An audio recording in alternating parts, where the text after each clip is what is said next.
KHQ local news reporter Patrick Erickson joins us live from there. Patrick, what's the latest? Well, Dan, right now what we do know is one person is in the hospital with life-threatening injuries after going off this embankment just a short time ago. You can see it actually started the car right up here.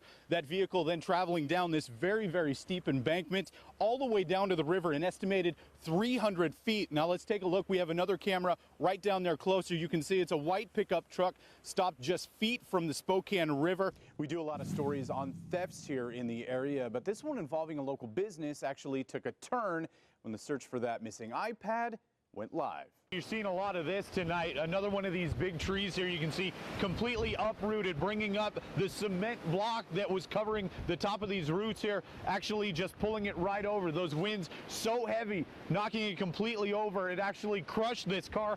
This is an amazing story. Believe it or not, there was a person here. He was underneath this car. He was trying to change the tire. You can see the lug nuts still here hanging out on top of the hood here. Amazingly, that gentleman that was changing the tire underneath this car just fine tonight. Patrick, that must have been terrifying for them, but I mean, lucky they're okay. Yeah, extremely lucky, and rescuers were able to spot those two lost hikers thanks to a little bit of luck, like you said right there, but also a little light. And all of this damage adds up. Just this missing granite bench in Duncan Gardens is going to cost about $8,000 to repair. That missing box reappeared in her front yard. And inside that box, absolutely nothing. It actually started early this morning when a deputy pulled over a car that had a broken taillight. When he pulled the car over, found out it was stolen. That's when he arrested the driver, and inside of his pocket found other car keys. Those car keys led to other stolen cars, and when one of those owners got their car back, they also got a surprise inside. It may look green out here, but things are getting drier, and it's going to continue that way through the summer. Believe it or not, there have already been 100 different wildfires called in so far this fire season. Luckily, a lot of them are small ones, but officials tell me that's only the beginning. Patrick, to call this burglar brazen would be an understatement. Yeah, he let himself into the car, grabbed the garage door opener, and then slipped into the garage, and this was all just feet away from where that family was sleeping. That flyer actually brought up a couple of questions. First, does the city ever reserve parking spots on the streets? And second, can a business actually put something like this on a car parked in front of them while it's on the street? Have you seen anything like this before? This is the first time I've seen it. In response to the death of Sam Martinez, fraternities and sororities here at Washington State University have canceled all social events for the rest of the semester. However, some say more needs to be done to keep something like this from happening again. They're hoping to find the person responsible for that crash that totaled her car at the intersection here behind me. And they might just be in luck thanks to something that driver left behind. Stephanie, good evening. It's usually the busiest time of year, but as you can see here, the West Medical Lake Resort tonight, it's closed. The state says it's because of a lease issue. Folks out here tell me they believe it's for a completely different reason. As a first-generation college student, Representative Kathy McMorris-Rodgers says her main focus is on making sure college is affordable. You may have noticed a change in look for Representative Kathy McMorris-Rodgers during the election. Her campaign even asking us to replace the Congresswoman's picture with this one. They're two of the best teams out here in the West, meeting in the second round here of the NCAA tournament. And for one of the Utah coaches who has some deep roots in Spokane, tonight's matchup has extra special meaning. Good evening, Sam. Tonight, the calm before the storm. The teams here in Denver having their final walkthroughs, their chance to practice right before the NCAA tournament. One problem, though, you don't have any tickets. Well, that's not stopping one Washington man as he tries to see his Seahawks play in Super Bowl 49. This is KHQ Local News, 11 at 11. We begin tonight with breaking news. Good evening. Thank you for being with us. I'm Patrick Erickson. What started out as a reckless driving call suddenly turned into a chaotic scene, and now one man is in the hospital after an officer-involved shooting. This happened earlier this evening in East Central Spokane near the intersection of Perry and Dalton. When officers arrived, they say a driver jumped out of a moving car and police had to chase him down, but things quickly escalated from there. That man, reportedly armed with a knife, was threatening people in the area. A viewer sent us this picture of that scene showing a man on the ground with at least 5 officers surrounding him. KHQ local news reporter Katie Chen joining us now with the very latest. This is Fox, First at 10. We're here covering this team right here. You know who they are? Gonzaga. This is the team we're covering. You guys know who these guys are? Gonzaga. Gonzaga. Gonzaga. So it's Gonzaga. Gonzaga. Gonzaga. Gonzaga. Do you know where they're from? California. You know who that is on the front cover there? I'm not familiar with him. Santiago? Santangelo? Does that ring a bell? Yeah, Santangelo. Can you name anybody else on the team? No, because nobody's ever heard of him until now.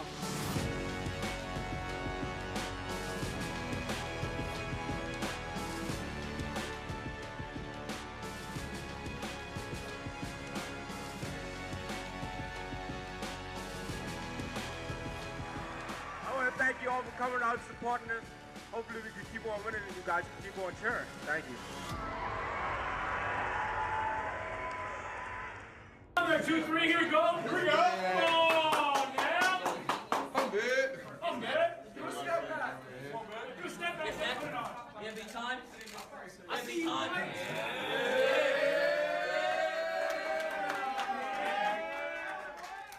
Well, how sweet it is. Gonzaga's NCAA tournament run continues as freshman Zach Norvell puts the Zags into the Sweet 16 with an incredible performance in Boise, Idaho. For the first time in program history, the Gonzaga Bulldogs are heading to their 4th straight Sweet 16. Good evening. Thank you for joining us tonight. I'm Patrick Erickson. What a game it was tonight in Boise. Gonzaga knocking out the Ohio State Buckeyes 90-84 for a trip to L.A. and that Sweet 16. The Bulldogs will now face either Xavier or Florida State in the West Region semifinals. Mike Stevenson joining us now. Mike, that was a heck of a game. Yes, it was. Simply unbelievable, Patrick, which is what March Madness is all about. We begin tonight in fire mode. Good news from crews who say they now have a good hold on the Soap Lake fire. Good evening. Thank you for being with us. I'm Patrick Erickson. Evacuations were lifted earlier today, and now firefighters say that fire is now 90% contained at about 2,000 acres. Well, I think there's been a lot of talk about this year's fire season, and most everyone agrees that we think it's going to be fairly busy. So while we're out early, this is a good opportunity for firefighters and, you know, us folks in incident management teams to, you know, get dust off the cobwebs, get prepared for what, again, everybody is billing is going to be very busy. Fire crews say they are happy with the progress and are confident they now have this fire under control. Of course, Blake, that is if winds decide to cooperate. Taking a live look at downtown Spokane right now, you can see just how wet it is still on those roads. The rain even sticking to our cameras in a few spots, making it a little hard to see. It seems like we're able to see a little more of that green grass, though, as the snow melts away from the warmer temperatures and all that rain. But now that running water is still in the area, causing a big problem on the roads. You may have noticed these signs throughout Spokane County tonight. They tell us they keep adding roads to a growing list of closures to protect drivers. The county says they have weekend crews now working around the clock, checking area roads for any flood damage. We've got some of the crews and managers working very long hours, but we're doing whatever it takes to keep the public safe. Now, those public works crews want to remind you, if you see a lot of water on a roadway, don't try to drive over it because you never know what's below the surface. And right now you can head to our website to check out the latest road closures, which includes the newest one on White Road in West Spokane County from Highway 902 to Craig Road. Just go to KHQ.com.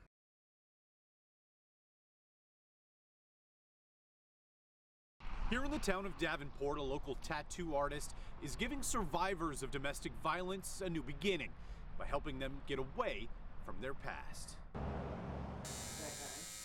Here inside her shop, Morgan Hughes is busy working on her latest piece of art. But this one has special meaning. It's a butterfly, but underneath there's a name. And for Starsha Thorpe, it's a name she wants to forget.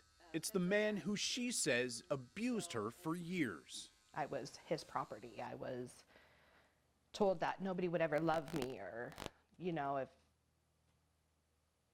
it was just his way to show people that I was his. Morgan says when she opened her shop back in September, she wanted to do something for the community. And when she was contacted by the victim of abuse, she knew immediately what that was.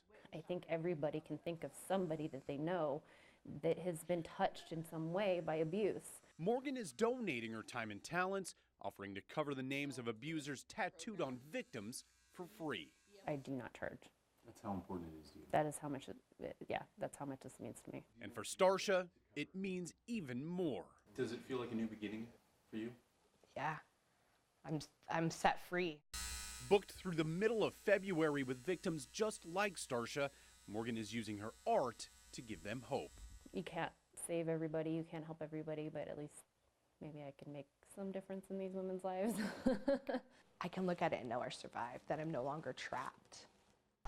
And Morgan tells me so far the response has been overwhelming, and she says she'll keep doing it as long as survivors need her help. In Davenport, Patrick Erickson, KHQ Local News. I can't even believe it's really true. It's a day that Kayla Singer will never forget. Hi. Walking into the Mercedes dealership. Good morning. What happened earlier this week seems like a distant memory. The flames were going up. On Monday, the single mother woke up to a nightmare. Just 2 weeks after buying a car she had been saving up for, someone had set it on fire. It was shocking. And with no insurance, Kayla would have to start over. Anytime we can make a difference. Justin Robidoux, the general manager of Mercedes-Benz here in Spokane, Where I normally park. was cooking dinner that night when he saw Kayla's story. Happened to catch the news that night, and we got to talking and just thought, you know, maybe we could make a difference in somebody's life. And being a part of the Spokane community, Justin and his team, they wanted to help. We heard your story and want to make a difference in your life. We would love to help you by donating this car to you and your family. Just 3 days after the car she saved 3 months to buy was destroyed, Oh my gosh. Kayla had a new car for both her and her son Zane. I started bawling my eyes out, literally. I mean, I just was in complete shock that I was getting taken care of. You had a Mercedes, you're part of the Mercedes family, so take care of it. It was a good feeling for me and for the rest of my staff, and certainly for her. Can I hug you? If you want to. Okay. Thank you. Thank you doesn't even really cover it. I don't know. I mean, I would just probably give everybody a hug and tell them that they are a part of my family now. So a local fighter has taken the boxing world by storm. Our own Patrick Erickson stepped into the ring for a chance to get to know the young man behind the gloves. He also finds out what drives this competitor who has overcome so much more than just his opponents. Why do we do what we do? What drives us? Is it a desire to succeed or a fear of failure? For Spokane boxer Pat Ferguson, it's about much more.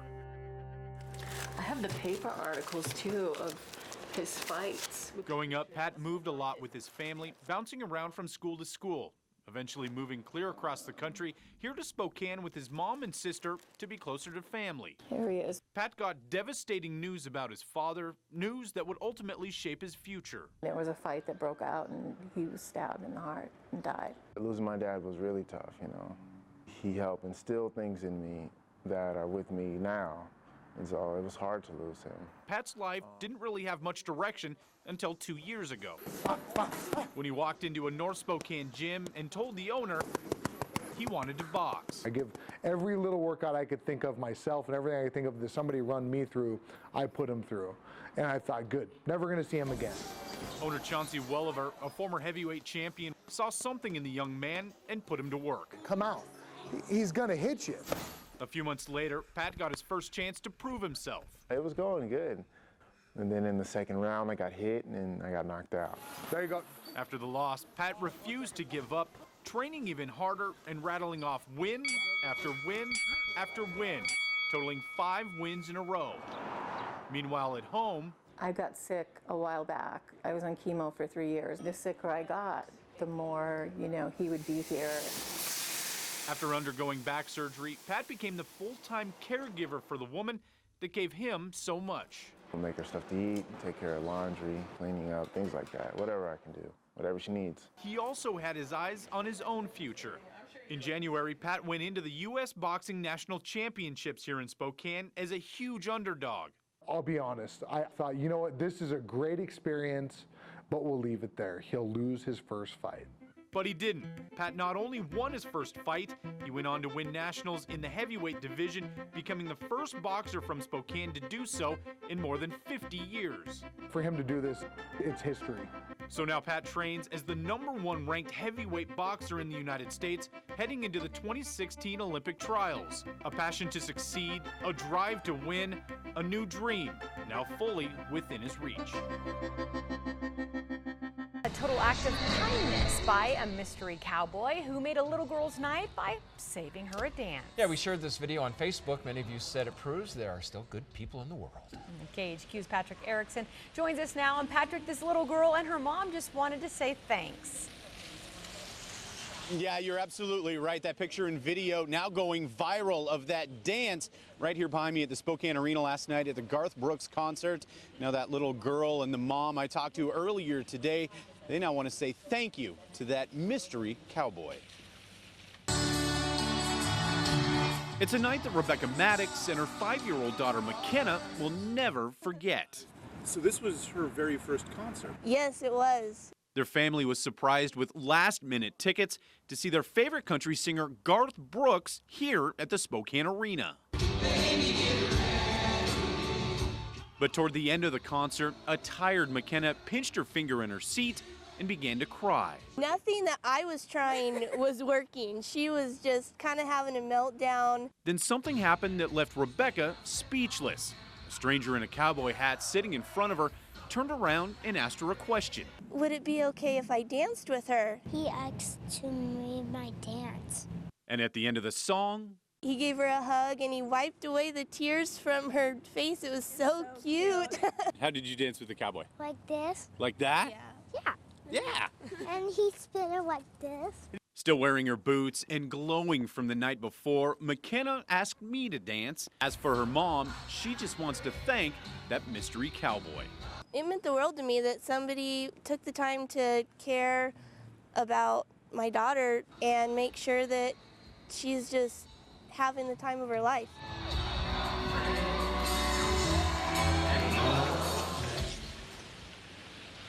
And I posted the picture and video on my Twitter and Facebook pages. If you by chance know who that mystery cowboy is, go ahead and shoot me a message. I know a little girl who would like to give you a big hug. At the arena tonight, Patrick Erickson, KHQ Local News. I'm just hurt. I need that car more than they do. Last month, we introduced you to Lorraine Erickson, the 88-year-old woman in North Spokane whose car was stolen on Christmas, leaving her son and herself stranded at home. Living on Social Security, they were forced to rely on friends for their rides, making it hard for them to go to things like doctor's appointments and the food bank. That is until a complete stranger saw our story and decided to help. Chances are, if you're looking for Jade Wasson, you'll find her right here in the automotive building on the campus of Spokane Community College. The SCC student and mechanic loves working on cars, especially Subarus. So when she learned the Subaru legacy 88-year-old Lorraine Erickson depended on so much had been stolen, I was heartbroken when I found out what happened. Jade started a GoFundMe page to raise money and began looking for a Subaru similar to the one Lorraine had.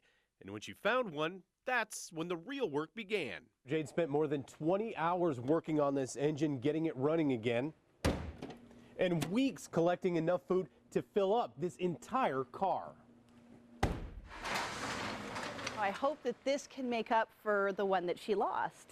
And I'm hoping that she'll love that one as much as she did her other one. We're just stuck here. Meanwhile, a few miles away in her North Spokane home, Lorraine and her son talked to me about just how difficult it's been this winter trying to get around with no car. We have doctor's appointments and can't go to the grocery store. My hearing aids need fixed. Just a dozen things I want to do. Hitting rock bottom, Lorraine had no clue what was about to happen next.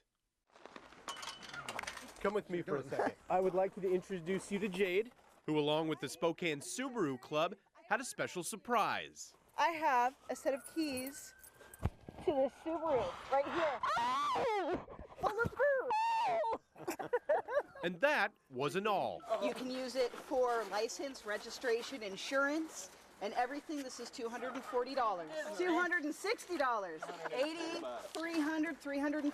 It's all yours, 100%. Neighbors who had come outside to see what was happening were thrilled. They deserve this. Their car being stolen, they're good people. I never seen any of these people before. And to have them think about me, that's wonderful. I didn't think people did that. Local businesses and nonprofits also chipped in, donating food, a new battery, and tires for Lorraine's new car. Just too much. Thank you, Pat. You are very welcome. The random kindness of strangers leaving Lorraine and the rest of us speechless. I can't find words. Patrick Erickson. It's amazing. KHQ Local News. Oh, don't you just get choked up watching that, Blake? Oh my gosh, I'm so happy. We do a lot of stories on thefts here in the area, but this one involving a local business actually took a turn when the search for that missing iPad went live. It's an individual, tall individual. Last Saturday morning, accompanied by a couple of officers, local business owner Kevin Bunce was on the hunt. Was it the one you guys tracked out at the hotel too? Searching for a stolen work iPad that was taken the night before. Our tablets we keep up on a dash mount. Kevin says on Friday, a couple of his employees were on a job in downtown Spokane when someone broke into their work van and took the tablet used for customer information and invoices. I work hard for the things I have. My guys work hard and we work hard to build our business, and the last thing I need to do is go out and spend money on something that someone took from me. However, unfortunately for the thief, it just happened to be an item that has a tracking device on it. Using the Find My iPhone app, Kevin was able to track it down. It was a situation where I know where it's at. I want it back. And I'm going to go get it. I'm going to go get it. Now, knowing where it was, Kevin called Spokane police and asked for a little help retrieving it. They came right out and helped us track it down.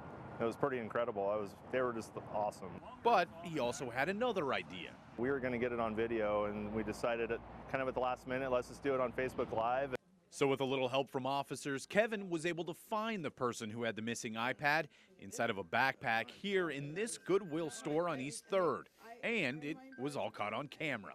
Oh, they immediately gave it up. It was, they knew it wasn't theirs. Tonight, Kevin has some advice for iPhone and iPad owners. Turn it on, it's worth it. Kevin tells me this is now the second time that he's used Find My iPhone to actually find one of his missing iPads. In each case, he was actually able to locate them and get them back. He says from now on, he's going to make all of his employees keep their iPads with them at all times. In the studio tonight, Patrick Erickson, KHQ Local News. An absolutely incredible finish tonight here in Seattle as the Seahawks punched their ticket for Super Bowl 49, but not all of the fans got to see that finish, and they learned a very hard lesson that it's not over until it's over. We'll be back next year. Hawks will be back. Late in the fourth quarter and a loss all but assured, for some Hawk fans, that was all they could handle. Well, they made a lot of mistakes. We shot ourselves in the foot. Leaving the game early, they were already talking about next season. Just didn't have it today, though. But then something happened. Aurora inside CenturyLink Field grew louder and louder. Those who had left early. We're trying to beat traffic getting out of here. We thought, man, game was over, but we messed up big time. Were now glued to the TVs right outside of the stadium they had just left. You can't walk out in a game. If it's your team, you can't walk out, man. The game that was once in so much doubt had changed with one play. A touchdown in overtime and their ticket to the Super Bowl punched. We're going to the Super Bowl! The fans who were filled with disappointment were now overcome with joy. But after the game, one Hawk fan had a message for anyone who didn't stay till the very end. For all you fans that left early, shame on you. Moments ago, I actually learned that the Spokane County Sheriff's Office is indeed investigating a member of the Spokane Police Department after allegations of a sexual assault over the weekend. Breaking news. Breaking news and a bombshell exclusive interview tonight with Spokane County Sheriff Ozzie Knezevich. The sheriff calling in the feds to investigate what he calls a deliberate act to disrupt an an investigation. We broke this story first Monday, and now the sheriff breaks his silence. I had a chance to actually sit down with the sheriff earlier this afternoon, and he explained to me why his investigators are upset with the Spokane Police Department, specifically the officers there the night of this party, their lack of cooperation with them during this investigation, and the chance that some of the evidence in this investigation could have been tampered with. These are police officers. They knew as soon as that young lady started talking about what happened, they knew what was going to happen. They knew that they had certain responsibilities to preserve evidence. That did not happen. Do you believe they're trying to cover up something? My concern is that it appears that information was leaked to the suspect officer concerning a search warrant that we were getting ready to do. We hadn't even had a chance to get the search warrant totally written when our investigators received a phone call stating that, from an attorney, stating that my client is aware of the search warrant, aware of what we were coming after. That should never happen. If it turns out that Spokane police officers obstructed your investigation or tampered with evidence, in your opinion, what should happen to them? Full prosecution. To the Wallace Chamber of Commerce, I am writing to thank you for your acts of kindness shown to 3 teenage boys 56 years ago.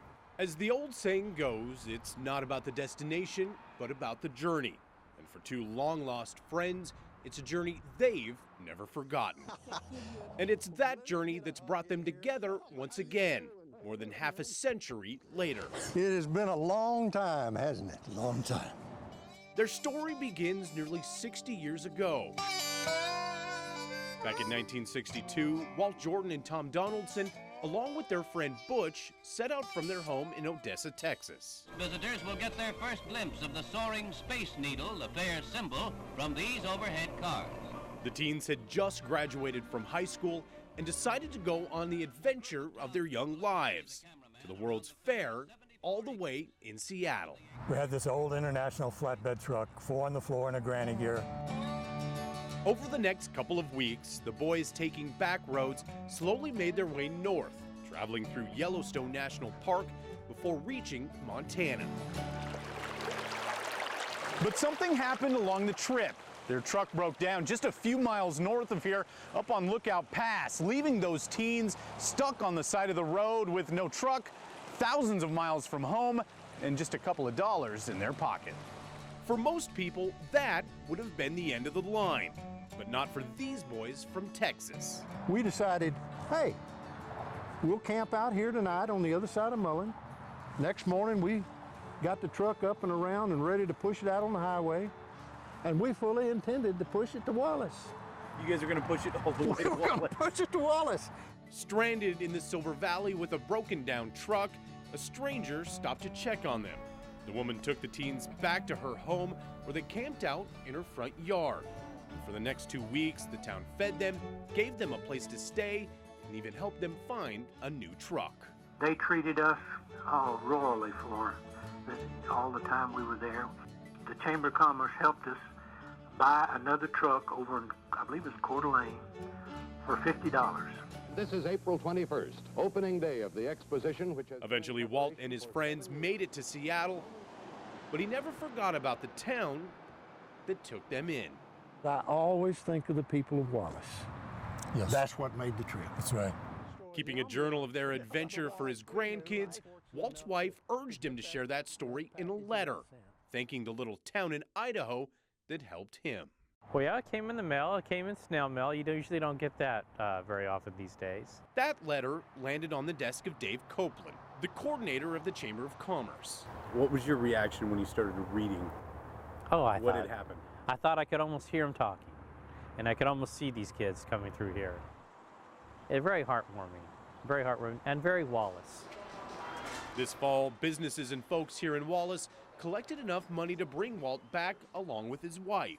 The spirit and the character and the generosity of the people of Wallace, that's still here. But there was another surprise. I'll tell you what I remember about Wallace's weather. It rained on us many days. Yeah, but we were cowboyed up. Two of the friends that made that fateful trip so long ago were finally reunited. 57 years later, this town has brought you two back together. That's right. 57 years. Sharing memories, the two fondly remembered their time here. It just takes you back in time and makes you reflect on a lot of things and experiences and feelings that you had back then. The town embracing them all over again, making them grand marshals in their annual parade. After 57 years, that same spirit that we saw is alive in Wallace. A story spanning decades that now finally has an ending. Man, am I glad it happened. What a good time. All thanks to a simple letter. Thank you, and the gracious people of Wallace, for your acts of kindness. Sincerely, Walt Jordan, Garland, Texas. In Wallace, Idaho, Patrick Erickson, KHQ Local News.